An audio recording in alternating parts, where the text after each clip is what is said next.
and the victory over fascism in Europe, and the tremendous sacrifices that were made by so many.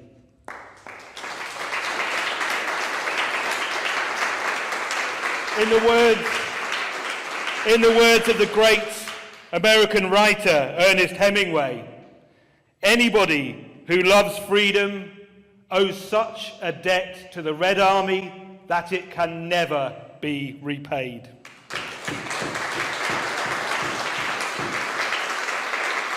And comrades, we are gathered here as war rages in Ukraine, and at a time when Russophobia is rampant from government to the mass media. It is a time, comrades, when the foe left, the most craven servants of imperialism, fresh from their demonstration on the streets of London, demanding more arms to Ukraine and a victory for NATO and the imperialist forces, are using Victory Day to organise a protest against Russia. And I tell you this, comrades, if I were in London tomorrow, I would get the biggest red flag that I could find. I would make it to the Russian embassy and I would wave it in honour of the 27 million people whose graves these people are trampling over. Shame on them! Shame on them!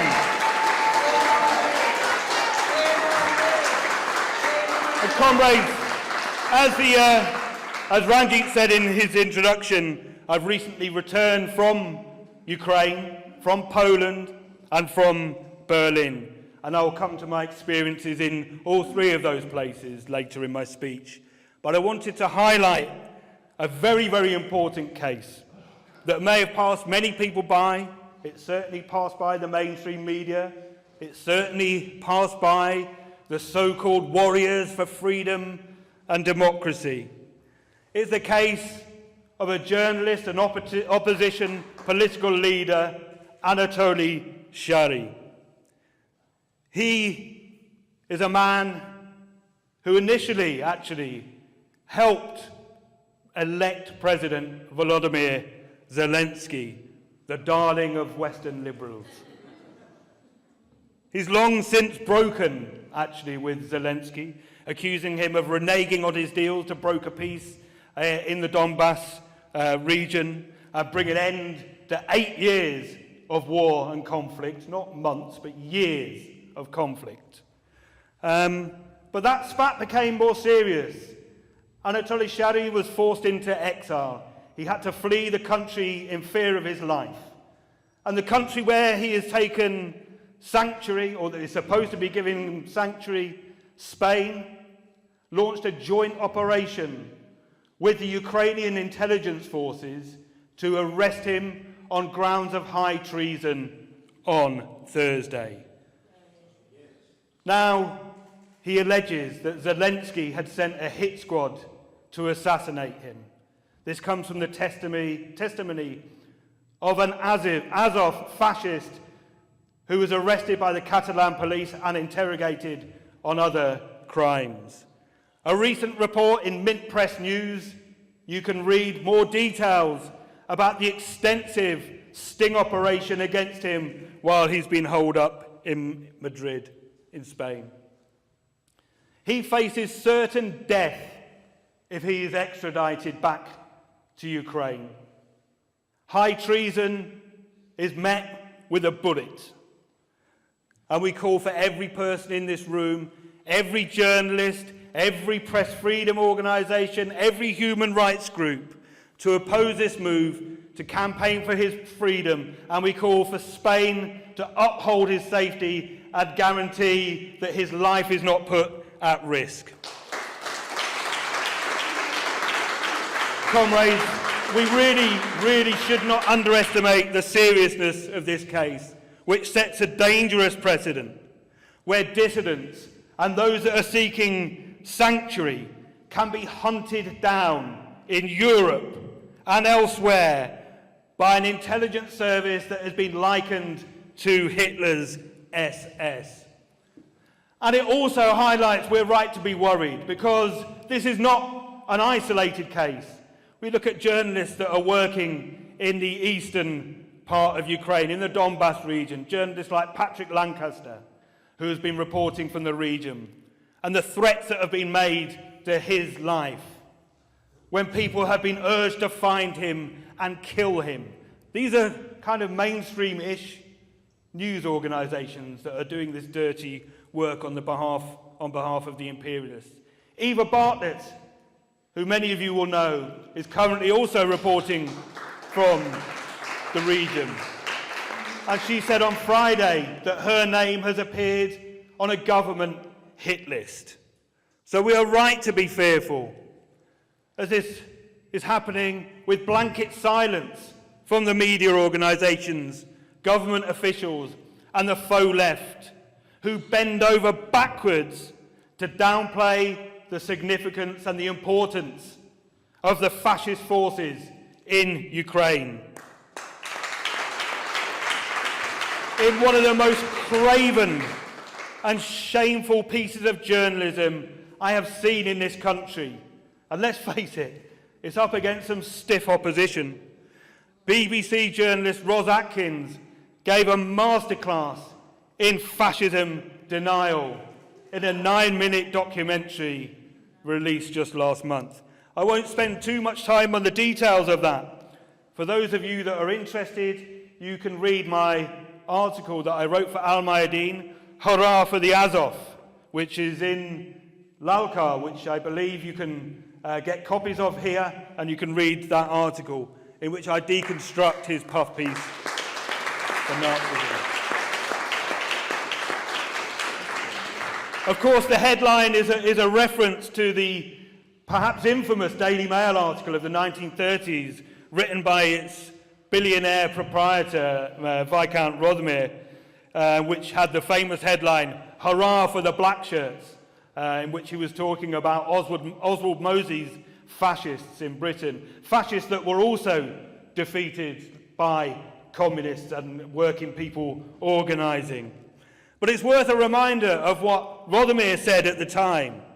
And he saw the nascent fascist movement then as a bulwark against communism, both at home and abroad. And he urged the British public to study closely the Nazi regime in Germany. And he accused its opponents and critics of deliberately misrepresenting it. Sounds familiar, right? He took aim at those who denounced Nazi atrocities, which he said, well, they merely consist of a few isolated acts of violence, which have been generalized, multiplied, and exaggerated to give the impression that Nazi rule is a bloodthirsty tyranny. Now, we all know what happened there. And this sounds exactly the same as the arguments that are now being deployed to whitewash the very real danger and the very real influence of Nazism in Ukraine. The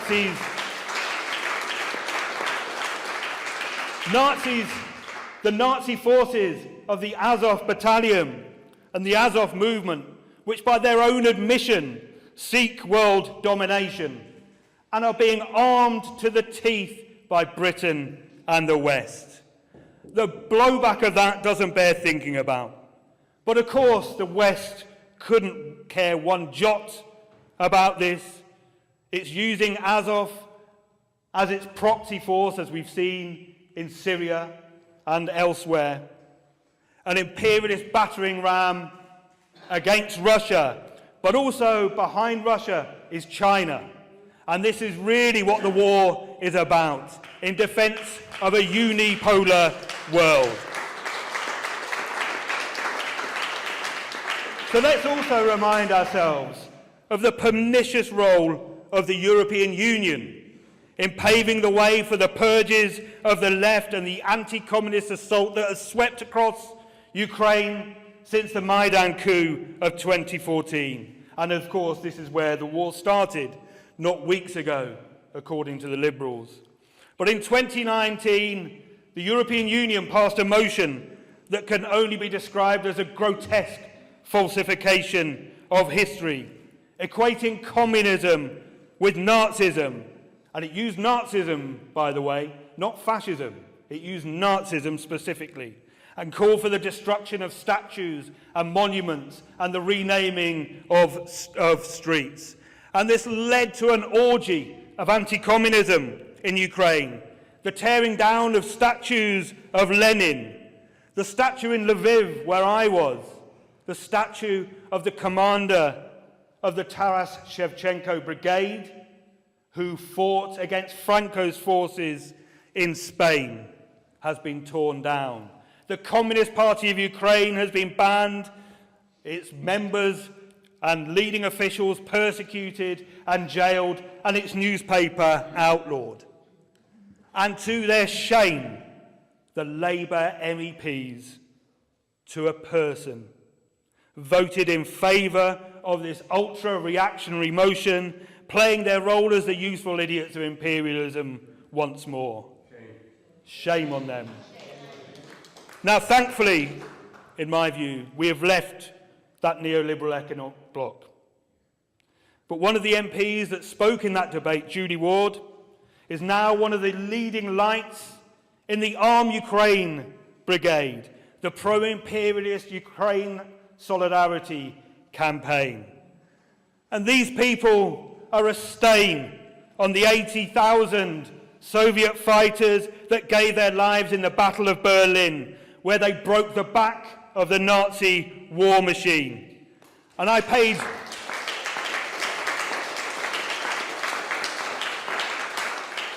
tribute to their memory at the Soviet war memorials, including in Treptow Park in Berlin.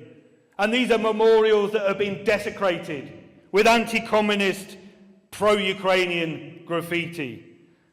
These are memorials where the tanks, the first tanks that rolled in to Berlin in 1945, have been draped with the flag of Ukraine, the very forces that those tanks defeated in 1945. And these people, these so-called lovers of freedom and democracy, have said nothing about the Kononovich brothers, two communist youth leaders and anti-fascists detained by the Ukrainian intelligence services in March, detained amid fears that they were being taken away, tortured and possibly executed. And the European Union, Joseph Borrell, has failed to give an answer over the safety and whereabouts of the Kononovich brothers after the Greek Communist Party asked a question in the European Parliament. The Liberals have said nothing.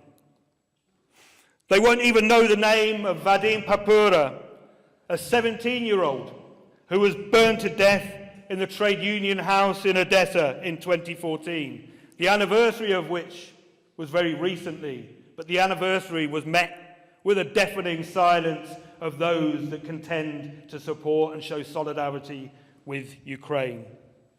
He burned to death while Nazi slogans and swastikas were daubed on the building, while police fired their guns, and those outside, the assorted nationalists, fascists and Nazis, sang the Ukrainian national anthem as people burned to their death. Now contrast that, comrades, with the Western media coverage of a blonde-haired, blue-eyed little girl who sang in a bomb shelter, who was then able to perform that very same anthem that was being sung as people burned to their death to a huge crowd of thousands of people in footage that was then circulated around the world to garner your sympathy for the fascist forces that burned those people to death. Now, this is the real story in Ukraine. It's a story of media manipulation that is trying to portray this in simple terms, as a battle of democracy over dictatorship, good versus evil, where they want us to believe that the powers responsible for destructive wars in Iraq, in Afghanistan, in Syria, in Libya, the same forces that have funded death squads across Latin America, in the north of Ireland and elsewhere, are the good guys. And you may not have seen, the Reuters report very recently. Russia has criticized this, where they have manipulated the voice of an evacuee from Mariupol. And they have implied that she said she hates Russia for what it's done to Ukraine. When in fact, she said the opposite. She said that her and her family would never return to Ukraine. They would only return to an independent, autonomous Donbass, where the rights of Russian speakers are protected. This is a story that I've heard many times in Ukraine from people that have fled from the east, which I will come on to later. But we shouldn't be under any illusion that this is a proxy war between NATO and Russia. Anybody that tries to tell you otherwise is lying to you. It doesn't stand up to scrutiny, comrades. When the truth about what's happening inside Ukraine is far worse than the reality that the Western media would have you believe. Now, as a journalist, I've been into many war zones, many conflict zones. I was recently in Iraq, where I had to smuggle myself into a war zone underneath of a car, when, incidentally, we were being bombed every day by NATO. NATO bombs were dropping on civilians. NATO chemical weapons were being used. Hospitals there have been bombed. A UN-administered refugee camp bombed by NATO's second largest army. Of course, to global silence. But it's pretty standard NATO tactics. I mean, this is what they do in every country, in every intervention across the world. They're bombing for peace. But this time I entered Ukraine. For once, I tried to enter Ukraine legitimately. I took a coach from the Polish capital Warsaw to Lviv in the western part of Ukraine, an area which, if you listen to the mainstream media, they will tell you that this area is untouched by the war. Somehow Lviv is shielded from what's happening inside Ukraine. What they're not really telling you, actually, is that Lviv and the western part of Russia is a major point where humanitarian aid organizations, soldiers, and NATO weapons are being shipped into the country. They're being flooded across. I've seen it with my own eyes. And they're doing it surreptitiously because they are using civilian transport networks to take these weapons and soldiers and bring them into Ukraine. And while I was there, Russia, in fact, bombed, I think, targeted some civilian rail networks. But it's been a very low key, actually. And we have to say that the reality is that Russia has showed great restraint and has largely left the transport infrastructure that is being used to ship around the weapons, that is being used to ship around the soldiers. These are largely being left intact. And as a communist, perhaps shouldn't judge people necessarily by their appearance, but on the coach, on the way into Ukraine, I was sat opposite somebody in military fatigues who had a tattoo of a gun on his face and who glared at me rather menacingly during the 11-hour journey. I didn't dare show him my tattoos. But before I went into Ukraine, actually, an American journalist friend of mine said, "Steve, I won't do the accent. But he said to me, "Steve, your body is illegal in Ukraine." And, my body's been called many things, actually, but it's the first time it's been called illegal. But what he meant, actually, was quite correct. I won't show you, but on my arm I have a tattoo of Marx, Engels and Lenin. And of course,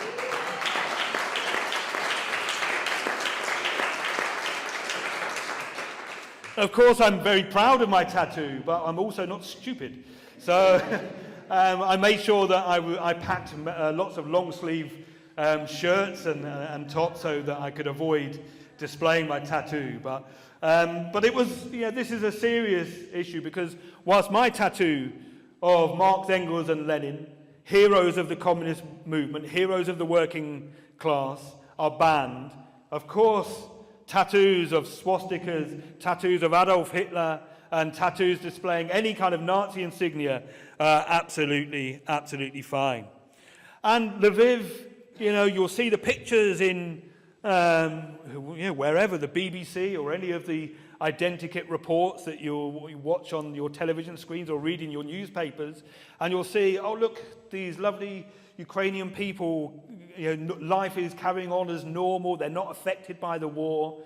What they don't show you is that the city is in fact awash of people like the man with the gun tattoo on his face. It is awash with people in military fatigues. It is awash with these faux humanitarian rights organisations that are supposedly there delivering aid. And I'll come on to that in a little bit later as well.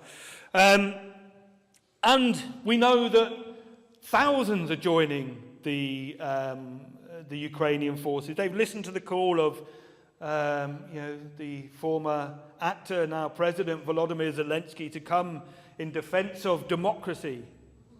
We'll talk about that a little bit later as well. But thousands have joined, and they're on the front line. And there was one British volunteer who, on Friday, said he was kicked out of the British Army, and you'll see this with a lot of the volunteers, by the way.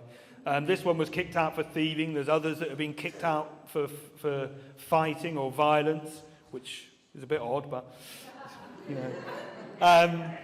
but this particular volunteer was, he wasn't a young man, he was, but he had volunteered, and he said, he told Sky News it's worth reading the interview, because it's just for, the sheer comedy of it. When he tried to explain, I signed up for these forces and accidentally joined the Azov battalion.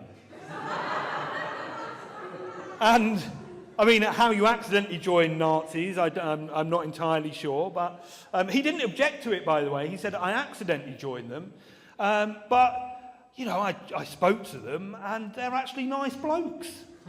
They're all right, these fascists. He was, interestingly, he was in Bucha, and Bucha, as we know, is an area that the truth about what's happened there will come out eventually, by the way. These things will come out, the truth will come out. The reality that is being painted in the Western media is built on sand, and it's crumbling away. And the more people that are coming out of places like Bucha, the more people that are coming out of places like Mariupol, people that I met, are telling a very, very different story.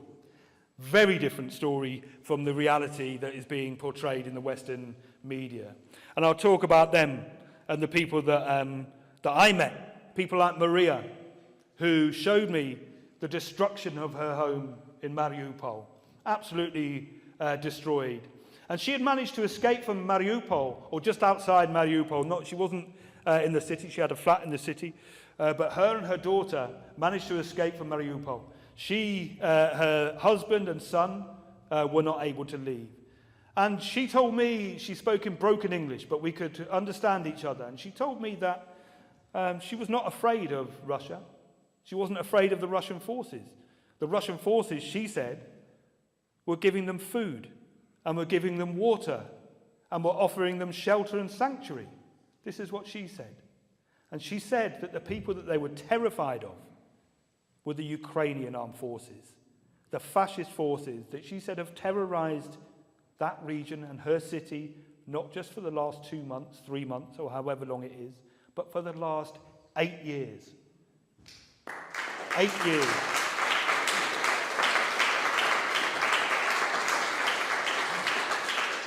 And she blamed Azov. She used Azov specifically, and she said it was them that had destroyed her home. The Azov battalion were the people that were firing on them. She said when they tried to flee, the siege of Mariupol that everyone's heard about, she told me that when she tried to flee and her family tried to leave the area because it was being bombarded and the situation was pretty desperate there, she said that they were told if they would leave, we will shoot you. Now, who was it that said that they would shoot them? It wasn't the Russians, but it was the Ukrainians. And it was the fascists that she said they were being held as hostages in Mariupol by the fascist forces. And I heard this many times, actually. Another woman, Nina, said again the same thing. She said she wasn't afraid of the Russians. She said that it was the Ukrainian armed forces that were killing and torturing people. Now, I spoke to her about the reason that I went to Ukraine. Really, was there was a number of stories that I was chasing, a number of things I was looking up for, and we spoke about a dungeon. You may have heard about it. I think the mainstream media reported it probably about 10 lines into a story about something else. But this is quite a bit major story. In the early weeks of the latest round of the conflict, that the Russian forces found a dungeon, a torture dungeon, a Nazi torture dungeon. I reported it in the Morning Star. I didn't recall seeing it anywhere else. But it was called the Bibliothek, or something similar along this line. It means library. And she said, yes, that this is true. That this is something that exists or existed at the airport in Mariupol. And she told me that she knows many, many people that she knows that have disappeared, that have been tortured there, that have never returned. And this was going on for years. And there's a few stories, that we were hearing about forced disappearances. This is the reality, particularly in the eastern part of Ukraine. We're talking about forced disappearances, people living in fear of a knock on the door at night, people fearing the Ukrainian intelligence services. They were speaking about a Ukrainian version of Mossad operating in the area, and we've heard recently about the Israeli forces and their support for Ukraine. People being kidnapped, fear of their neighbours. I mean, they're now talking, they're drawing up lists of undesirable people that they deem to be pro-Russian. And this is now, people are afraid of their neighbour, afraid of something that maybe they have said years ago, or some kind of dispute that they've had that may be turned and used against them, and that they may be arrested. They spoke about not just, we've seen the ban on 11 opposition parties. I mean, this is just the most recent pronouncement by presidential decree in March. Of course, leftist organisations, political parties, trade unionists have been banned for 8 years. This assault has been going on for that length of time. And Nina told me that her friends and neighbours, people she knows, have been disappeared. She has no idea where they were. And she very much doubts whether she will see them again, because the regime is brutal. People are terrified. People are getting shot dead. They're being accused of being traitors. This is the latest thing. High treason and traitors. Hundreds of people. We don't know the figure. She said something like 400 or 500 people, she thinks, have been subjected to this, as the Ukrainian intelligence services, as I said earlier, compared to Hitler's SS, are using the pretext of war to snuff out and eliminate opposition, to snuff out and eliminate the left there.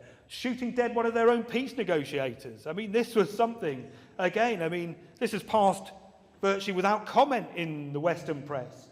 Imagine that. He was sitting around a table one day negotiating a peace deal. A few days later, shot dead as a traitor. Why was he shot dead as a traitor? Because he was negotiating for peace. And of course, we know that NATO, we know that Britain, we know that the United States don't really want peace. That this is...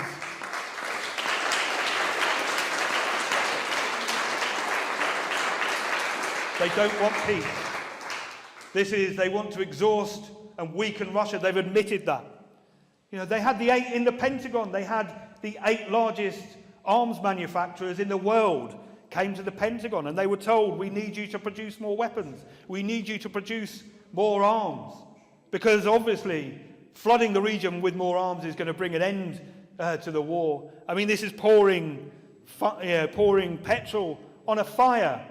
There are disputes and conflicts that have been smouldering away on the outskirts of Ukraine that have the potential to inflame at any time. So don't let them tell you that NATO is an organisation for peace. Don't let them tell you that the US and Britain and imperialism is a power for good and for freedom and peace and democracy, because it isn't.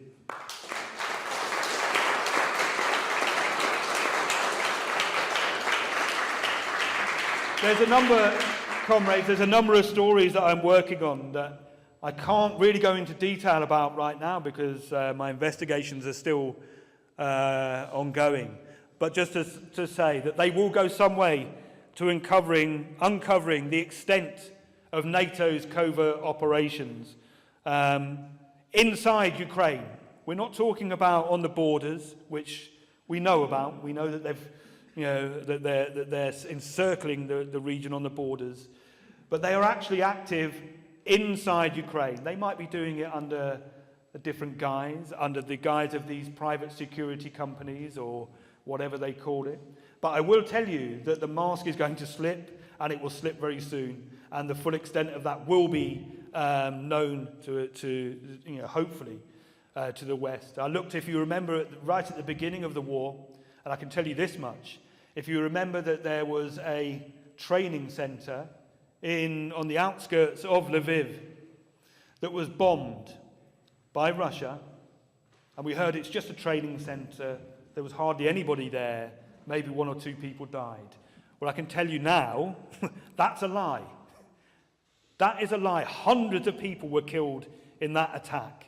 And what was going on at that base was something that we'll find the truth out about this. The truth about that will come out. But this is a major base and a major staging post for NATO's forces and NATO's operations inside Ukraine. So don't let them tell you that they're not actively intervening, because I can tell you now that they are.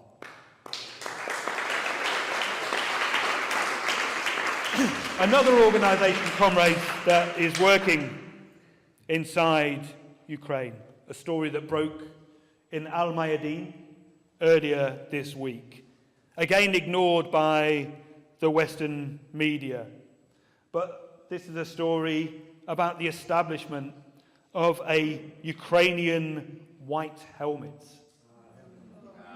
which is led by a former YPG fighter from from Syria, with alleged links to the British and the US intelligence services.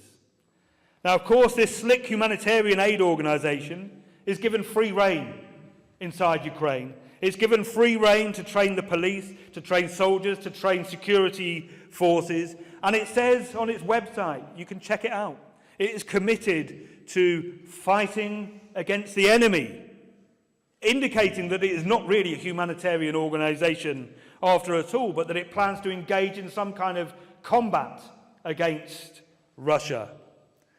Now, most sickeningly, the name of this humanitarian organisation, I use the term very, very loosely, is the Nightingale Squadron.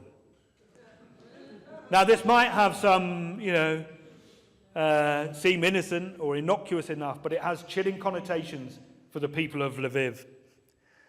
The Nightingale Battalion, the Nightingale Battalion, was a Nazi force founded in 1941, and it came under the control of Stepan Bandera's Organization of Ukrainian Nationalists. Most of its members went on to form the Ukrainian Insurgent Army. 14 of them joined the SS Galicia Division in 1943. The SS Galicia Division was the slogan that was daubed on the House of Trade Unions while the people were burning inside. And this unit was responsible for the death of thousands of Jews over a 4-day period between June and July 1941. And it is their descendants that still hold power and influence in Ukraine today as the myriad of far-right forces that the Western liberal media will have you believe don't actually exist.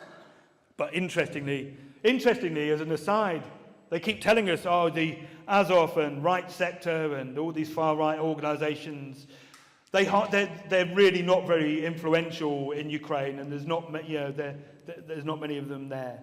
Yet, interestingly, for a force that has very little influence, the BBC manages to seem to find them for every single piece to camera that it does from the region. I mean, astonishingly for such a force that has no influence. But yeah, my experience in Ukraine, again, was interesting. I met many people, as I've explained earlier, and they begged me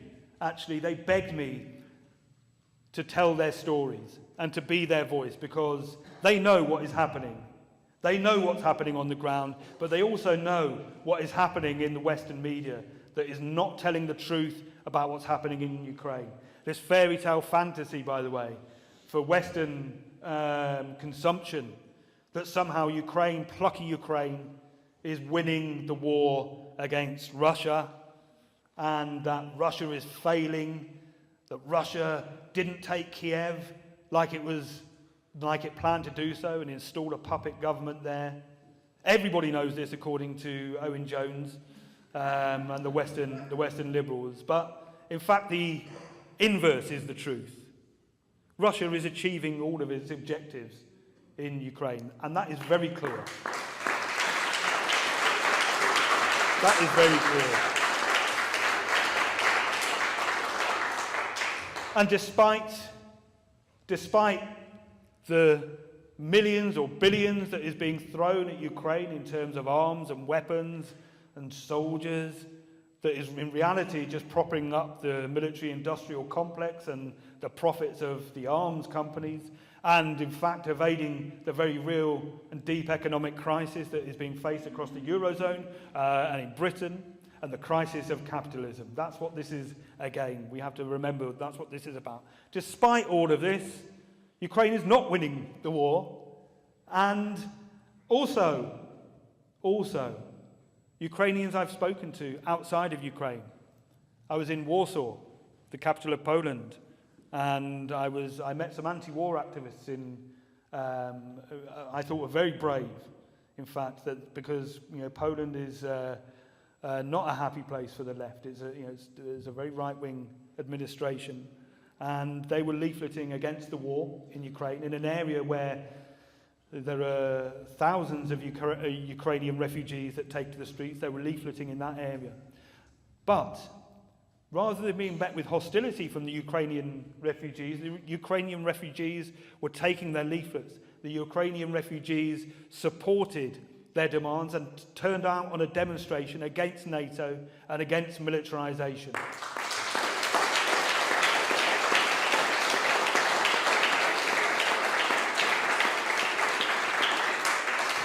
So my time in Ukraine came to a rather swift and unfortunate end when I was grilled over what my business was inside the country. And they knew I was a journalist. They knew quite a lot about me, actually. They knew I was a journalist, and they told me that I was a spy, that I was a traitor, and that if it was discovered that I was a communist, and it would be, that I would be arrested, I would be interrogated, I would be tortured, and I would be executed. And they told me that I would never be able to leave the country. Obviously I did, because I'm here. But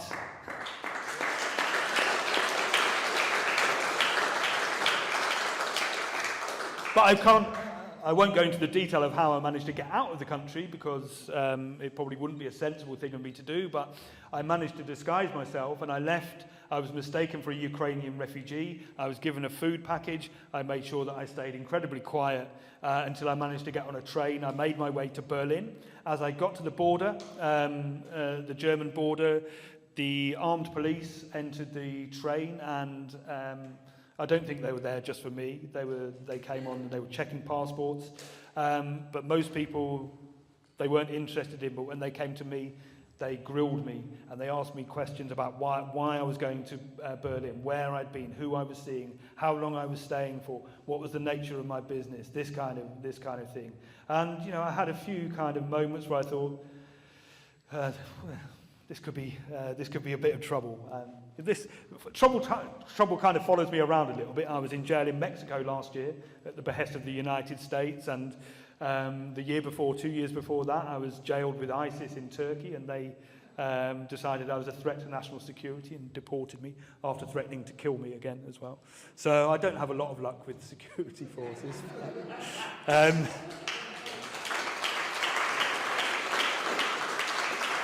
But I did get out, and the interesting thing is that all I was armed with in Ukraine was a pen and a camera. That was it. That was all I went in with. Had I gone with a gun tattoo on my face and dressed myself in military fatigues, but had I gone there loaded with arms and weapons, had I gone there with the explicit intent of killing Russians and killing Russian soldiers, they'd have rolled the red carpet out for me. Had I gone there as a pen wielder for imperialism, one of the stenographers for power, and said, "Oh yes, I'm coming, but I'm going to be doing the exact same reporting that the BBC, that Channel 4, that ITV, that CNN, the Guardian, the Times, the Telegraph, etc., who have flooded the area with journalists but never leave the safety of Lviv or never leave the safety of Kiev and just repeat the same identikit reports." Had I been one of those, I'm sure I'd have been welcomed with open arms, but I'm not. I'll never compromise my journalism. As a journalist, it's our job to shine a light into dark places and expose the truth, no matter how difficult or how uncomfortable this may be. But what we're seeing is a desperate attempt, and I say desperate because it's now becoming increasingly more desperate, attempt to control the narrative. Media organisations in Ukraine are shut down. Leftist parties are banned. Opposition figures arrested, tortured, jailed, and even killed. Priests are being kidnapped. This was the other story that I heard from my friends there that was saying, their local church was ransacked by far-right forces. Their local priest was kidnapped. Nobody knows where he is. Nobody's speaking out for these people. Where are their voices in the Guardian and the BBC? Nowhere. But this is where we are. The Ukrainian Orthodox Church, the country's second largest religious organisation, is set to be banned. A bill is going through the Ukrainian parliament at the moment. The opposition platform for life leader, Viktor Medvedchuk, you've probably seen him, was placed under house arrest. And this was last year. Funnily enough, he was placed under house arrest soon after organising anti-fascist marches on Victory Day. And he was paraded in a sickening sight, badly beaten, amid accusations he was fleeing the country. But he was paraded by the president, by Volodymyr Zelensky, who paraded him as though he was some kind of sickening trophy. Does that sound like a democracy to you? In this country, across the European Union, Russian media organisations have been stopped from operating, depriving the public of an alternative voice.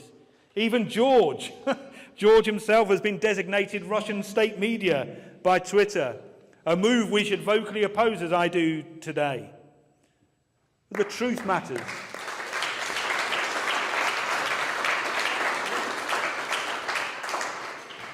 But the truth matters, comrades, and the West, I'm afraid, is being sold a pup. And as communists languish in Ukrainian dungeons, being subjected to torture and who knows what kind of treatment, or even if they are still, in fact, alive, it is right that today we pay tribute to the role of communism in defeating fascism.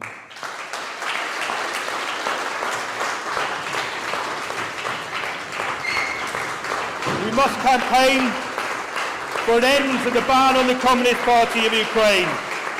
Freedom for the Kononovich brothers and unity to defeat fascism wherever it rears its ugly head and in whatever form it takes. And I'll finish, comrades, I'll finish with the words of Joseph Stalin on the Great Patriotic War. Ours is a just cause. Victory will be ours. Thank you, comrades.